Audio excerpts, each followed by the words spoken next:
We are now over a week away from what I truly believe was one of the best WrestleManias in the last couple of years, and while it seems like WWE went on the nastiest decline I've probably ever witnessed with that Raw after Mania, WrestleMania itself was an awesome show. However, it definitely wasn't perfect. This is Grisha from Wrestleology, and today I want to give my take on some problems that I personally saw with WrestleMania 39. And before we start, if you have any problems that you didn't like with it, leave them in the comments and I'll be sure to read over them and respond to as many as I can. Let's start with an obvious one, which is the Bobby Lashley and LA Knight situation. When it comes to Bobby Lashley, he was obviously supposed to have a match with Bray Wyatt, and unfortunately it seems like Wyatt is injured, although it's weird since WWE haven't given us any details on what's happening there. Who knows, that Bray Wyatt situation is confusing enough for its own separate video, but that left Bobby Lashley kinda with nothing going into WrestleMania. This year, the WWE decided to host the Andre the Giant Memorial Battle Royal on the SmackDown before WrestleMania for some reason, which Bobby went on to win. The only thing that we got in terms of Bobby Lashley at WrestleMania though was just him coming out, waving around the trophy, and then going backstage not to be seen again for the entire weekend. Really strange that out of all the guys on the roster, Bobby didn't have a match, a segment, nothing. It left the fans confused and a little upset, as well as Bobby himself, since if you took a look at his Twitter likes after that tiny segment, he was liking a ton of fans' tweets calling him underrated and saying that they were disappointed that that segment was the only thing we saw from Bobby the entire event. Personally, I think they could have easily put Bobby into the Brock Lesnar versus Omos match and made it into a triple threat, or even have him do a segment with LA Knight. And speaking of LA Knight, that's the other guy who didn't even make a single appearance on either one of the nights of WrestleMania. Make it make sense. The guy is stupidly over. Everyone was itching to see what type of segment LA Knight would have at Mania. The show is in Hollywood and his name is literally LA Knight. I mean, come on, what the hell? I know he was never scheduled to compete or anything, but literally just letting him go out there and having some yeah chants with the crowd would have made me happy. I personally wanted to see him and Stone Cold Steve Austin have some kind of promo off, but Stone Cold wasn't there either, so I understand it. Also, we were apparently supposed to get a Bobby Lashley and LA Knight segment together according to reports on night 2, but it was cut due to timing. That also confuses me. Night 2 literally had 2 matches that ended early due to injury,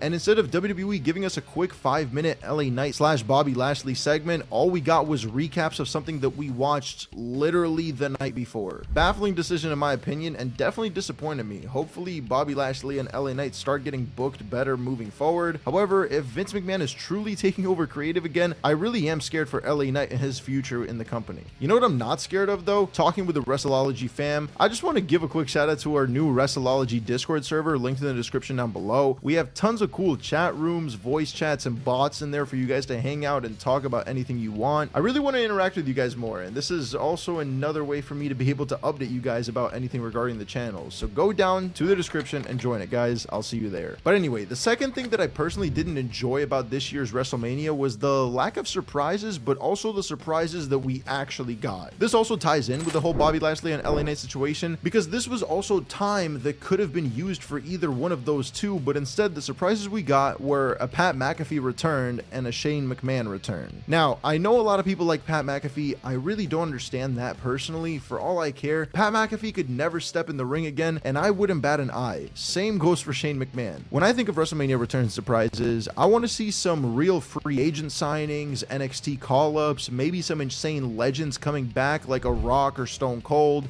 Hell, I'd even take someone who's on the current roster and super over but that didn't have a match planned. Pat McAfee and Shane McMahon do not fall into any of those categories in my opinion. The last time we saw Pat McAfee, he actually returned, and that was at the Royal Rumble, which was cool I guess because it happened in the very beginning of the show and he went on to commentary, didn't take away any time from anyone else. This time, he had a quick match with The Miz and got help from a football player. And as for Shane, I bet that he himself didn't even like his return either. Mans came back and instantly tore his quad. Now, that's super unfortunate and I hope he recovers quickly, but my opinion hasn't changed because of it. I don't care about these guys. Also, please keep in mind that The Miz had 2 matches at this year's WrestleMania while Bobby and LA Knight had 0 combined. These returns did nothing to excite me, nothing to prolong a story, and honestly, were not nearly as big of pops as something that I mentioned previously. I really love when the WWE surprises us with something crazy. I remember being in the crowd at the 2016 Royal Rumble and seeing the word phenomenal come up on the Tron as AJ Styles made his debut. That was insane. Those are the moments I want when it comes to a big return or surprise at WrestleMania. not an old guy that no one really cares about or a sports commentator that already returned 3 months ago. You guys might disagree, but that's just my honest opinion. And finally, let's get to some of the outcomes. Now, there are really only 3 matches that I believe had the wrong outcome at this year's WrestleMania. And when I say wrong, I mean that the decision to go with the winners of those matches genuinely confused me. Roman Reigns versus Cody Rhodes is not one of those, and if you want to know why I feel that way, check out this video I made before WrestleMania on why Roman Reigns needed to win that match. But the first one is kind of insignificant, but still bothered me a little bit, and that was Damage Control versus Becky, Lita, and Trish. I get that WWE wanted a feel-good moment with the legends showing that they still got it, and Becky not losing at another WrestleMania like last year, but this would have been the time to finally make Damage Control look actually intimidating. It seems like when Bayley returned at SummerSlam that she was going to be one of the main women competing for one of the women's world titles, but over time all she's done is lose. Damage Control went from being what everyone thought was going to be a crazy dominating women's faction to a joke in less than a year. Now there's also reports that the group split up from Bayley, and maybe Bayley is even on her way out of the WWE, which if this is the case, then I guess I understand her losing the match, but if we see Bayley back one of these upcoming weeks, then I really don't understand the outcome. The next confusing result for me was actually Asuka versus Bianca Belair. Now don't get me wrong, when it comes to Bianca Belair, I think she's great. As I said in my WrestleMania 39 review video, she literally reminds me of the female version of John Cena. But that being said, I don't understand why she beat Asuka. She's been champion for a year, winning it at last year's Mania. Asuka herself got a whole gimmick, attire, song, literally everything changed, and it honestly seemed to me like they were pushing Asuka to beat Bianca Belair and start her own reign with this new version of herself. Now that Bianca won, I honestly have no idea who's gonna beat her for that title. There's literally no one on the roster that makes sense other than Rhea Ripley, and she just won the SmackDown Women's Championship, so that really wouldn't make sense either. The only thing I could see happening is the WWE unifying the titles and having a Bianca Belair versus Rhea Ripley winner-take-all match, which I'd be cool with, but if that doesn't happen, then I honestly don't see who on the roster would take that title of Bianca anytime soon, and maybe we'll even see Bianca Belair walk into WrestleMania 40 still as the Raw Women's Champion. And the last match in which the outcome actually legitimately disappointed me